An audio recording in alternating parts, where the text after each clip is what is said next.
Oi, sou Márcia Lopes, escritora e coordenadora do Clube de Ficcionistas. Hoje trazemos a vocês mais um episódio do Narrar Ficção, o videocast do Clube. O Clube de Ficcionistas é um coletivo de leitura e escrita focado na análise das obras literárias.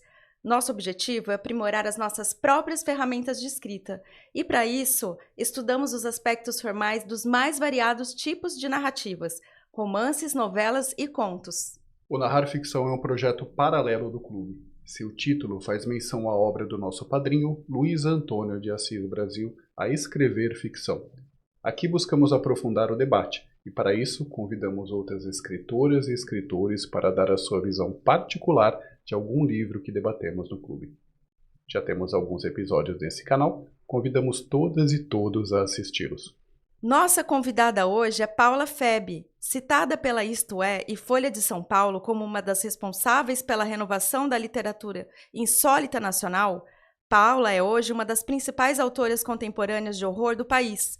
Com 9 livros publicados, ganhou diversos prêmios no cinema com o filme 5 Estrelas, que coescreveu com o diretor Fernando Sanches. Também trabalhou com Facundo Guerra para a criação de um livro de terror que deu origem ao projeto do Edifício Rolim, maior experiência de terror vertical do mundo, situado em São Paulo. Apresenta o podcast de Van de Singularidades, acaba de lançar o livro Vermelho pela Dark Side e atende como psicanalista. Olá, Olá, tudo bom, muito gente? bom ter você Seja aqui bem-vinda. hoje com a gente. Muito obrigada pelo convite, viu? Fiquei muito feliz. É uma Obrigada honra. mesmo. A obra que debateremos hoje é O Acontecimento, da escritora francesa Annie Ernaux. Lançado no Brasil pela Fósforo em 2022, com tradução de Isadora de Araújo Pontes, O Acontecimento é um dos livros mais contundentes da vencedora do Prêmio Nobel de Literatura. Na obra, Ernaux narra em primeira pessoa o aborto que realizou em 1963, quando tinha 23 anos e vivia em uma França onde o procedimento era ilegal. Sem apoio médico ou familiar, ela recorre a métodos clandestinos e enfrenta o risco de morte em busca de autonomia sobre o próprio corpo. O texto, enxuto e preciso, combina memória pessoal com crítica social. Ernaux evita dramatizações e se concentra na documentação da experiência, revelando o isolamento, o medo e a violência institucional que cercam o aborto em contextos de proibição. Annie Ernaux nasceu em 1940, na Normandia, e construiu uma carreira literária marcada pela fusão entre autobiografia e análise sociológica. Seus livros abordam temas como classe social, sexualidade, envelhecimento e memória, sempre com uma linguagem direta e sem concessões. Vamos começar esse bate-papo maravilhoso com a Paula Feby, que está aqui com a gente. A gente está muito honrado de ter você aqui hoje. Ai, eu tô muito feliz. Falar sobre esse livro maravilhoso, né? Que geralmente é uma porta de entrada, pelo menos para mim foi, Sim. com a escrita da Annie Ernaux. Você tem formação em psicanálise e também exerce a clínica. Uhum. O material de psicanálise é, em larga medida, o conflito entre os desejos de uma pessoa e uma pressão no sentido contrário, tentando impedi-la. Muito da literatura se funda sobre uma contradição similar. Os personagens das narrativas desejam algo e empreendem uma busca e algo se opõe a eles. Algo que pode vir tanto de dentro deles quanto do exterior. Algo tão básico parece muitas vezes escapar à pessoa que escreve no começo da carreira dela. Algumas narrativas parecem carecer de um conflito que mova a história rumo a um desenlace. Então, a gente gostaria que você falasse um pouquinho, Paula, sobre isso. Como você constrói o conflito na sua escrita e se você tem alguma dica para quem está começando. Bom, gente, eu acho que o conflito, né, quando a gente fala principalmente de psicanálise, a gente fala sobre o consciente e o inconsciente. Porque muitas vezes o que a gente não sabe sobre nós conflita com aquilo que a gente sabe, né? E tem sempre essa pulsão, talvez, que queira sair, né? O id, essa coisa que quer aparecer para o mundo. E eu acho que isso aparece muito na minha literatura, porque sempre o que eu escrevo parte do inconsciente. Então, eu não faço grandes planos antes de começar a escrever um livro, né? Eu faço esse processo talvez até um pouco parecido com a Annie, que talvez seja esse o processo dela, né? Não sei, mas de jorrar na página, basicamente. Escrever. Colocar tudo que você não sabe ainda o que vai ser, né? Ainda não virou palavra, de certa forma, ainda não teve um sentido. Então eu acho que é isso que acontece, assim. E o conflito, nos meus livros, ele aparece brigando com aquilo que ainda não apareceu. Então, ele aparece nesse embate entre o que a pessoa quer ser e o que a pessoa de fato é, né? Porque existe um grande abismo entre as duas coisas, muitas vezes, né? E ela também mostra bastante isso aqui, acredito eu. Eu já ouvi muitos teóricos, né, falando sobre a escrita criativa, e eles dizem que muitas vezes uma das técnicas mais interessantes nesse sentido é você, claro, você mostrar a trajetória do personagem em busca pelo que ele deseja, mas que o que realmente é interessante é que nesse percurso, muitas vezes, ele consegue aquilo que ele precisa. Então existe uma contradição que muitas vezes a própria pessoa não percebe entre o que ela quer e o que de fato ela precisa. Exato, né? E ela não sabe, né? Ela não tem esse conhecimento sobre ela. Então, às vezes, o personagem vai em busca de uma coisa que não é para onde ele deveria estar olhando, né? Então, é muito interessante, assim, eu acho que isso é o mais interessante, na verdade, o conflito que se dá, o conflito que acontece sem que você planeje, né? Porque aqueles livros em que o conflito é muito pensado, não, o conflito vai ser esse e tal, talvez esse excesso de planejamento não dê espaço para o personagem buscar o que ele precisa buscar. Então eu acho que tem isso, a gente precisa, é como se ele tivesse uma vida mesmo, né? Ele vai atrás de entender quem ele é e qual é o verdadeiro problema. E quando a gente deixa um espaço para isso, eu acredito que a narrativa pode se tornar muito mais rica. Você tem de onde você parte e onde você quer chegar, né? É. Mas na tua escrita especificamente, você deixa fluir, você materializa a tua palavra. E às vezes muda até onde quer chegar, né? Porque é aquele negócio, a gente tem planos na vida, né? E eu gosto de escrever como eu vivo. Eu tenho planos. Mas não o que quer acontece, não quer dizer que vai acontecer dessa forma. E se eu puder dar uma dica, né, para quem está começando, eu acho que é exatamente essa, assim, de sentar e escrever o que vier. Depois você relê para entender qual é o conflito que vai surgir. Mas escreva. E muda, né? Isso vai mudando ao longo da narrativa. Muda. Paula, a Annie Ernaux, ela frequentemente ela é lembrada como uma cronista de sua época, né? Muito mais do que uma ficcionista. Inclusive tem gente que classifica a obra dela como um estudo sociológico, muito mais do que, digamos assim, memórias, né?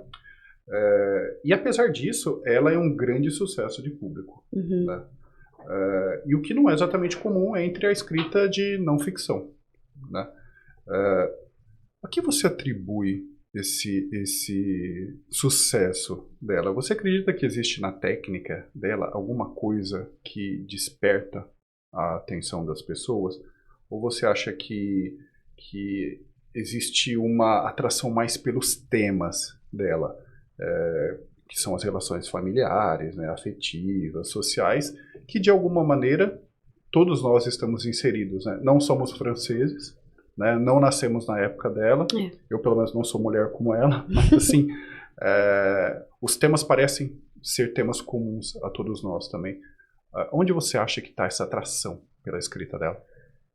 Eu acho que no lado perverso comum a todos, porque eu acho que existe uma perversão dentro de todos nós, que por conta da gente estar em uma sociedade, a gente simplesmente não pode fazer tudo que a gente quer, né? Assim, senão vira ensaio sobre a cegueira.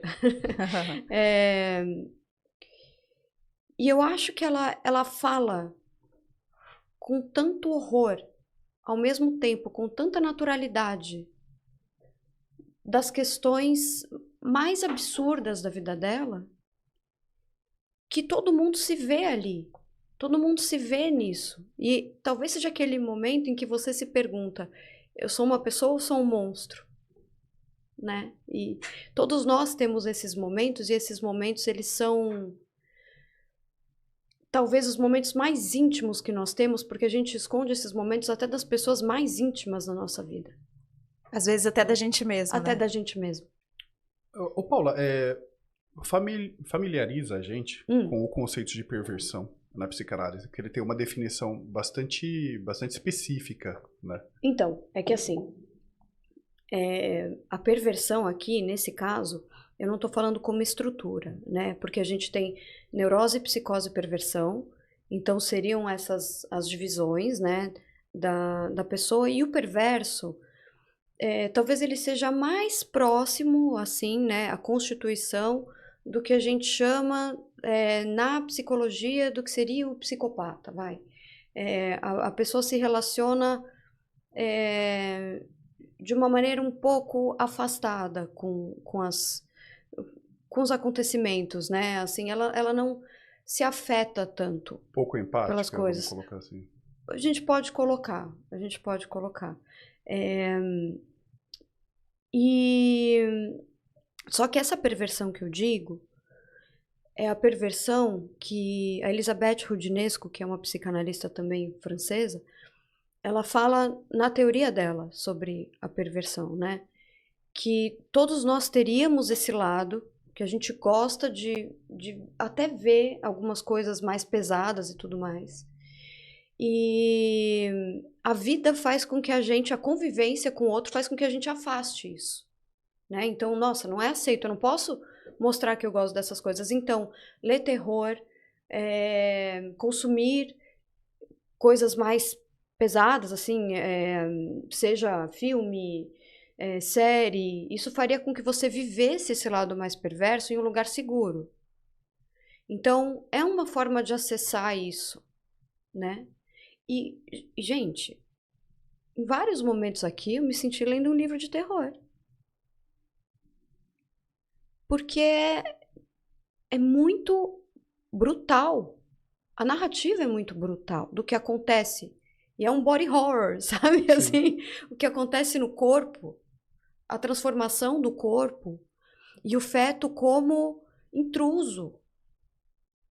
Então, eu acho que isso faz com que as pessoas se conectem. Há um elemento catártico bastante forte. E no final, o alívio. Que eu acho que também é o que faz com que as pessoas acabem consumindo terror e o tipo de literatura que ela faz também. Esse tipo de autoficção. Porque você tem um alívio depois do que é horrível. Né? E eu acho que muitas vezes a gente busca o alívio também. As pessoas têm medo do julgamento também, né? Por isso que elas também não exteriorizam isso, às vezes as vontades delas também. Totalmente. Né? Esse medo do julgamento. Então ela é um espelhamento também, ela se vê no outro ali. Talvez por isso as pessoas acabam consumindo esse tipo de literatura. E mesmo, eu não sei, Fernando, você pode responder melhor, assim. Duvido, mas sendo homem, você consegue se conectar com a narrativa, mesmo tendo uma vivência diferente. Há sempre esse debate, né? Uhum. Sobre essa posição da pessoa que escreve e como que você pode se conectar com isso, né? Eu lembro muito de perguntaram isso uma vez pro meu escritor preferido, né, o Ian McEwan, que inclusive começou a carreira escrevendo bastante horror, né? Uhum. Ganhou o apelido Ian Macabro. E uma vez perguntaram para ele, assim, como que ele se sentia à vontade para escrever do ponto de vista feminino, né? E ele falou, bom, que após uma certa consideração, ele chegou à conclusão de que as mulheres são pessoas, também são seres humanos, e que como ele é uma, então ele resolveu se arriscar, assim. Entendi. Eu acho que tem isso, acho que é um exercício de empatia mesmo, talvez não seja algo óbvio pra gente se conectar com certos temas, mas... E acho que a mágica da escrita é isso, né? Ela faz com que você se conecte. O papel dela é fazer você se conectar, mesmo muito não embora estando... não seja óbvio. Exato. E você falou do Ian McEwan, eu me lembrei do Enclausurado, que não tem, ele faz aquele, não sei se você já leu, que ele tá no o feto, né? O narrador é um feto. É um feto. Sim. E é muito louco, né? Eu lembro que que eu uma vez fui escrever um conto para uma revista e eu queria escrever sobre um filho natimorto da Maria Bonita, né? Como se ele tivesse. E aí tem essa questão, né, das pessoas não gostarem muito disso, porque parece que você é contra o aborto, se você tá fazendo, né? Tá falando sobre um feto, falar assim, mas e não era nada disso, assim, era na verdade só um filho natimorto dela, entendeu? Era só isso, assim. Mas é difícil, né? É uma As questão pessoas, elas não complicada. querem, elas têm medo do julgamento, mas é a primeira coisa que todo mundo faz, né? É, então. Às vezes é só um charuto, né? Às vezes é só um charuto. Bom, Paula. Pausa dramática. Ó. Adorei. Tran. E não corta isso. Ernaux frequentemente escreve suas obras usando o eu. É o caso que a gente viu no acontecimento. Em diversas ocasiões, porém, podemos notar seu interesse em expandir essa experiência pessoal rumo a um escopo mais amplo, social. Ela, inclusive, cunhou o termo autossociobiografia. Olha, quase que eu consegui falar. Por outro lado, sua experiência do aborto é a experiência de uma mulher que tem condições econômicas para contratar a realização do procedimento com relativa segurança. Ela tem essa condição. Uhum. O que não era a realidade de parcelas significativas da população francesa à época. É. Em outras palavras, parece que a verdade que se atribui à primeira pessoa, ao eu, tem limitações que parecem escapar até à própria pessoa que escreve. Então, eu gostaria que você falasse um pouco sobre a forma como lida com a voz ou as vozes narrativas quando você escreve e quais critérios você utiliza para se decidir entre uma e outra. Eu não uso critério nenhum para decidir entre uma e Só outra. vai. Prefiro escrever em primeira pessoa, porque como eu uso muito essa... Eu chamo de técnica, né? De escrita inconsciente, basicamente, né? De você só... Escrita automática. De você simplesmente colocar no papel aquilo que aparece, né? Inevitavelmente eu vou escrever em primeira pessoa, né? E aí, depois, talvez, né, tirando essa parte, assim, quando eu precisar, quando eu entender, quando entrar a hora burocrática de reler o livro, de falar com o editor e entender o que vai ser, o que vai ficar, o que vai ser exposto, aí eu entendo, ok, aqui precisa ser contado por outra pessoa. Talvez aqui fique melhor não sendo em primeira pessoa, mas o meu instinto é sempre escrever em primeira pessoa, né? Porque eu também acho que consigo entender melhor como o leitor vai se conectar.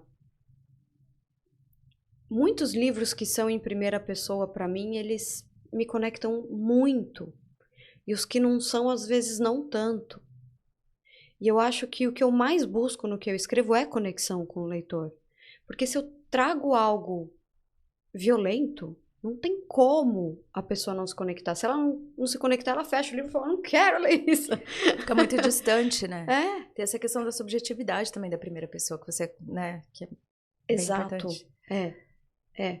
E eu acho que quando a gente fala eu, a gente pode falar sobre coisas que não vêm de outro lugar, assim, coisas desconhecidas pelo outro. E eu não sei, eu acho que o eu também traz mais pessoalidade. Não só por ser desconhecido pelo outro, mas porque você também pode falar muito mais sobre os sentimentos de maneira mais profunda, que eu acho que é o mais importante na narrativa. Por isso que eu escrevo roteiro, gosto de escrever roteiro, mas eu tenho mais dificuldade, porque roteiro é ação. Cenas. E eu gosto muito de falar sobre o que tá se passando na cabeça e o sentimento da personagem, sabe? Uma coisa que chama bastante atenção, pelo menos para mim, na Ernaux é justamente dessa contradição que você está falando. Que ela vai tratar sempre de temas que são muito impactantes, vamos colocar assim, até porque muitos são tabus, né? Sim. Então, mesmo a questão do aborto hoje, ela, embora legal, segue sendo um tabu na França. Nos livros que a gente comentou, inclusive antes, aqui o Jovem, por exemplo, é a relação dela com um cara casado e mais novo, né? Mas, ao mesmo tempo, muito embora os temas dela sejam temas bastante impactantes, a escrita dela não parece se deixar levar pelos temas. Então, ela é uma escrita direta, ela não tem muitas ornamentações, né? O ritmo é um ritmo sempre quase jornalístico, né? De colocar a factualidade das coisas, né? Mas mesmo com essa postura, parece que ela atinge diretamente o leitor, né? Então o leitor ele se sente envolvido com esse tema. Acho que independentemente da posição que ele vai ter sobre o aborto, porque no Brasil ainda é um debate candente, né? Independentemente disso, né? E como que você vê esse convite que a Ernaux ela faz para o leitor para que ele seja quase uma testemunha, né? Que ele seja um cúmplice dessa experiência por meio do seu modo de escrita, do modo de escrita dela, no caso?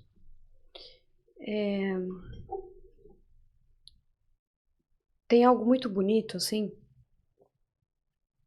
que eu acho que eu posso incluir nessa resposta, que é ela ser um monstro maior, né? Então, parece que ela quase escreve contra ela mesma, né? Parece que ela escreve sobre aquilo que ela não tem orgulho sobre o que aconteceu ou o que ela fez e por mais que ela diga, né, que ela se liberta quando ela escreve sobre o aborto, e então finalmente aquilo aconteceu, ela deu uma casa para aquele acontecimento, né? E não aconteceu mais sem nenhum motivo, porque precisava desse lugar. Eu acho que esse convite que é muito bonito não fique do meu lado, me veja como alguém horrível, tá? Tem aqui tudo o que é mais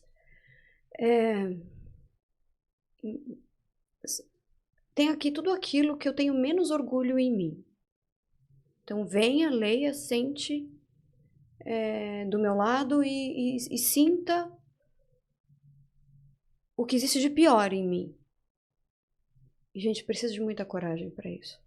Como se ela estivesse pedindo para ser julgada, né? É como se a vida tivesse libertado. A vida libertou ela. Ela conseguiu. E parece que é muito diferente, né, de outros estilos de escrita confessionais, né? Me vem à mente agora uma boa parte da escrita japonesa do século XX, né? Eu acho que o escritor contemporâneo eu acho que faz mais isso é o Murakami, né? Sim, eu adoro Murakami. E ele parece... O tom não é esse tom de estou pronto para o julgamento. Parece que é um tom assim de, tipo, já passou, agora eu tô só relatando a minha experiência, mas tá tudo bem. Que tem muito a ver também com a sociedade, né, em que ele tá inserido. Tem muito mais a ver com o Oriente, assim, que não passou, tá tudo bem, né? É uma outra postura. Mas isso que você falou é interessante, esse jeito dela escrever, que é muito direto. Tipo assim, então vem aqui, eu tô falando isso aqui como se não fosse nada, não é como se não fosse nada, mas a forma como ela escreve é muito direta. E enquanto isso o leitor tá ali atônito, peraí, o que tá acontecendo aqui? Meio que isso. E é como se a vida não tivesse julgado o suficiente. Então não, eu vou escrever para que eu preciso ser condenada pelo que eu fiz. Isso daqui não é a libertação, isso daqui é a necessidade de condenação. É uma confissão, é como se ela exorcizasse uma coisa que ela fez através da escrita. Mas esperando o ódio. Sabe? Eu acho muito corajoso. Eu me lembrei, outro livro que eu li dela foi Paixão Simples, que também é um livro corajoso. Eu não, é que essa minha memória tá ótima. Mas assim, a gente falou sobre isso. A gente falou sobre isso. Mas é realmente uma questão de julgamento também, assim. E é um julgamento quase que não sei, eu acho mais profundo até, porque quando você escreve uma ficção e aquilo é afastado de alguma forma, né? Estão julgando a personagem. Agora, quando é ela contando algo sobre ela, por mais que não seja, não dá para ser bom, autoficção ainda assim eu julgo uma espécie de ficção, né? Porque sempre vai ser uma imaginação de si, uma imaginação do acontecimento. O acontecimento. Mas até parece que é de propósito, né? Mas não sei. Mas isso vem a calhar com a próxima pergunta que eu tenho pra te fazer. Tá bom. Que é sobre o personagem mesmo. Porque assim, mesmo escrevendo em primeira pessoa, e mesmo que saibamos que o livro se trata de uma autoficção, ela precisa construir essa personagem. Então ela decide o que lembrar, o que silenciar, como organizar as ideias e as cenas, e como nós, leitores, seremos conduzidos. A partir disso, ou a condenamos ou a absolvemos, partindo do princípio que ela, como autora-narradora, não estaria isenta de julgamentos. São 23 anos, afinal, que separa a menina e a mulher observadora que analisa os próprios atos. O que podemos falar desta construção onde a protagonista é a própria narradora, mas que chega até nós com os filtros da memória, do tempo e do auto-julgamento? E isso é muito interessante, né? Porque, inclusive, enquanto ela está escrevendo, ela volta a mente, a cabeça dela, o corpo, né? Quer dizer, não o corpo fisicamente, mas ela retorna de alguma maneira, né? E aí depois, no final, spoiler, ela volta fisicamente, né? Revisita, né? Revisita o local. E aí ela repara em coisas que ela não reparou antes. Ela não sabe se aquilo estava lá ou não estava. Porque o próprio estado de espírito de um momento faz com que a gente leia tudo que está em volta de uma maneira diferente, né? Então, eu acho muito bonito isso, assim. Gente, eu amei esse livro. Assim, eu fiquei muito impactada e muito emocionada. Principalmente com esse relato de coragem mesmo, né? E dela sendo passado e presente e conectando. Então, na verdade, fato, ela é 2 personagens ali, né? Porque são 2 mulheres diferentes. E ela fala depois que ela precisou passar por isso para ter os filhos, né? E aí tem uma passagem aqui que eu achei a mais incrível, que ela fala assim: eu matei minha mãe em mim naquele momento. Então, é um momento, basicamente, que ela deixa de ser filha. Que ela se torna muito forte algo isso. outro. Que ainda não é mãe. Talvez aí ela se torne mulher. Eu achei muito bonito. E é engraçado que ela traz esse tema do matricídio, né? E que não é tão comum, mesmo na psicanálise. A gente fala muito do parricídio na psicanálise, sim, né? Bastante. Mas porque o Freud parte do afeto pela mãe, né? Em toda a teoria dele, o primeiro afeto é a mãe. Então, ou a figura materna. Eu gostaria de retomar até um tema que você colocou na resposta anterior a essa, né? Sobre essa maneira de você se expor, mas também como isso, se num primeiro momento demonstra uma certa, digamos assim, fragilidade, passividade enfim, uma abertura, ao mesmo tempo mostra um certo poder no sentido de que, ó, eu estou colocando esse tema, eu estou me mostrando forte o suficiente para me expor às críticas, né? Então, assim, tem uma dialética aí. E eu acho que isso tem bastante a ver com o teu último lançamento, Paulo, Vermelho, que é uma coletânea de 4 histórias interconectadas pelo tema do BDSM, né? Eu tentei traduzir a sigla aqui, não sei se é melhor, mas escravidão, disciplina, submissão e sadismo. Escravidão é a melhor tradução para bondage. É que bondage é o ato de amarrar. Né? É o amarramento, assim. Mas enfim, é uma sigla que vai agrupar diversas práticas de estímulo e fruição do desejo por meio de relações entre pessoas que de um lado vão dominar e de outro vão ser dominadas, né? E você inclusive menciona isso na tua obra, né? Há uma necessidade de acordo prévio, né, entre as pessoas envolvidas, porém você ficcionaliza isso no sentido de e se esse acordo prévio não fosse tão sólido, tão mandatório, tão consensual, tão livre, em algum momento ele falhasse, né? Eu gostaria de saber por que você se interessou por esse tema, né? E particularmente por que você achou que ele seria um material interessante para o seu estilo aí, entre aspas, trevoso, né? Adorei. De escrita. E no espírito do que a Erno faz, como que você vê o lugar desse tipo de práticas na sociedade em que nós estamos inseridos? Brasileira, começo do século... Já não está mais começo. Não está mais Final começo. do primeiro quarto do 21. Uma coisa que eu quero falar antes, né? Quando você estava falando sobre ela ainda, o que eu penso é assim, se você foi vítima, quando você fala, você tem o poder. Então, pelo menos ao contar a narrativa, se ela se sente vítima de uma situação, porque ela se sente vítima do acontecimento, ela consegue pegar o poder para ela e transformar isso. E eu acho que isso que é importante, né? Você falar e escrever sobre algo para ter a catarse. E, bom, o Vermelho, ele surgiu na pandemia, quando a gente tinha que ficar distante, né? Todas as pessoas tinham que ficar longe. E aí eu comecei a pensar qual seria o horror no ato de estar próximo demais de alguém, no oposto, né? E aí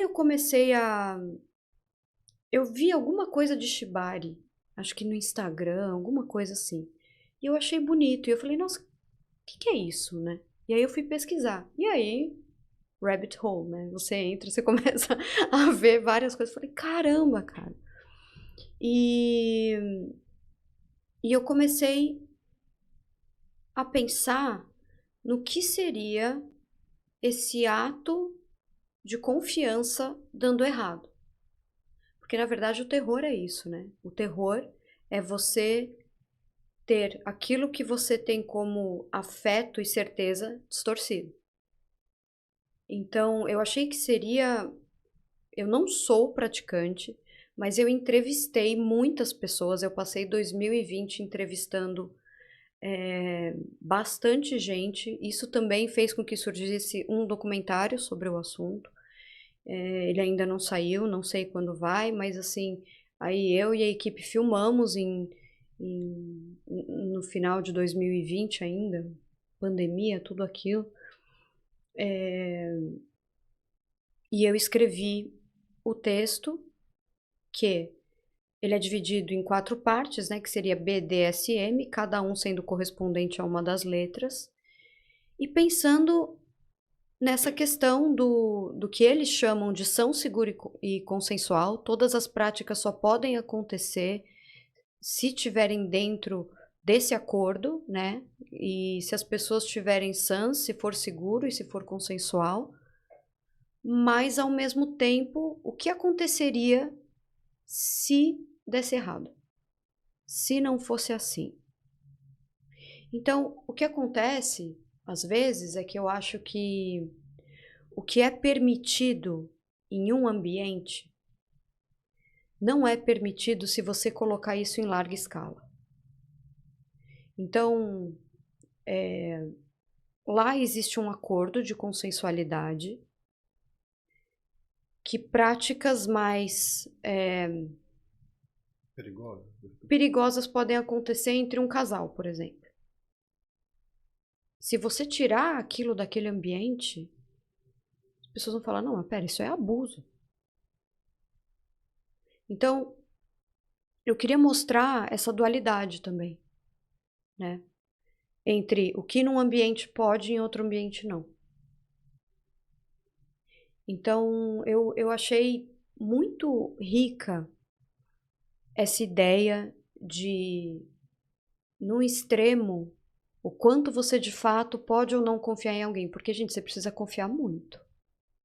Precisa confiar muito, assim, porque tem práticas que podem danificar o fígado, que podem, mesmo o shibari, que pode machucar, né, quando você aperta muito. Enfim, você tem que ter total confiança, mas assim, será que de fato a gente pode afirmar que sempre as pessoas estão seguras num lugar desse, né, assim? E eu também quis falar, eu atendo, né, eu sou psicanalista, atendi muitas mulheres já que inclusive passaram por relações abusivas e tudo mais, e aí eu comecei a pensar nessa questão da consensualidade, porque ela acontece, legal, mas por quê? Por que que a pessoa está consentindo aquilo? Ela está consentindo porque ela de fato sente que aquilo é liberdade, que ela se sente bem, que aquilo faz bem para ela, ou ela está consentindo porque ela quer consentir aquilo que a pessoa pede? Então, eu acho que tem muitas camadas e muitas camadas interessantes para construir uma ficção, né? E foi muito curioso, porque eu acho que foi o meu livro que mais vendeu, mas é o livro em que as pessoas falam menos que leram ele. Ninguém quer admitir. Muito, muito. É incrível, assim. É incrível isso. Eu achei que hoje fosse ser diferente, juro pra vocês, quando eu escrevi, falei, nossa, as pessoas vão super falar. Bom, mas ele é recente também, né? Então, Não, ele é. Não, e assim, e foi bem recebido e tudo mais. sim. Mas é que eu vejo que as pessoas às vezes têm vergonha de postar a capa. Ah, sim. Tipo, ah, E é uma edição lindíssima, né? Não, é a questão do tabu mesmo, né? Que no mundo de super, hoje... que as pessoas acham que o livro é hot. Não é, gente. Não tem nada disso, é o oposto. Exatamente. Fala sobre, na verdade, o desejo e quanto o desejo pode destruir. A busca pelo desejo pode destruir. Né? Será que você tem que confiar em tudo que você quer fazer na vida? Só porque você tem um desejo, você vai lá? Mas assim, também não é moralista. Eu acho que eu quis ficar no meio do caminho ali, sabe? E eu acho difícil encontrar esse equilíbrio, né? É. Entre uma coisa e outra. É. Porque eu acho que quem de fato entende que aquilo é pra pessoa, ela precisa se permitir. Mas não é cada desejo que você tem na vida que você tem que ir atrás e falar, nossa, que ótimo, vou lá. Entendeu? Porque aí você se destrói. Tem perdas também, não só ganhos. Super. Muitos. Paula, eu gostaria de agradecer muitíssimo Ai, a sua adorei. presença. Foi tão bom. Ah, mas já? Já. Então, que rápido, né? Ah! Quando o papo é bom, passa voando, né? Pois é. Paula, muito obrigado mesmo. Tanto pelos seus comentários sobre o livro da Renault, foi um debate muito interessante no clube também. E também, bom, por ter apresentado a sua obra pra gente, né? Inclusive, você já é uma escritora que tem já uma produção bastante ampla. É. Não somente em contos, em romance, né? E outros projetos também. Então, muito obrigado pelo seu tempo. Eu que agradeço. Paula, obrigada. Eu espero que as pessoas conheçam a sua obra, parem dessa coisa de medo. Não, vamos ler, gente, né? Vamos ler. É isso. Muito obrigada. Foi um prazer ter você aqui com a gente hoje. Adorei também. E eu gostaria de agradecer vocês também que assistiram a gente até o final. Peço que vocês curtam, comentem, compartilhem esses vídeos com as pessoas que vocês conhecem, que gostam de ler e de escrever, e participem também dos encontros do clube que acontecem sempre aos domingos online pelo Meet, às 20 horas. E assistam aos outros vídeos que já estão no canal. Gente, muito obrigado. Obrigada. Obrigada. Ai, foi ótimo, adorei. Nossa.